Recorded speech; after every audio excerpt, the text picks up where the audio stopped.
Please like this video and subscribe. It helps us with the YouTube algorithm.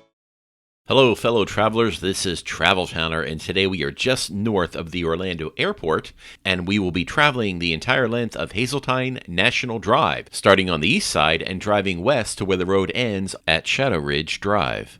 Don't forget to subscribe. It's a free way to help keep these videos coming.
Hey guys, thanks so much for watching these videos. I really appreciate it. And if you love what you see, please consider liking, commenting, and sharing these videos with your friends.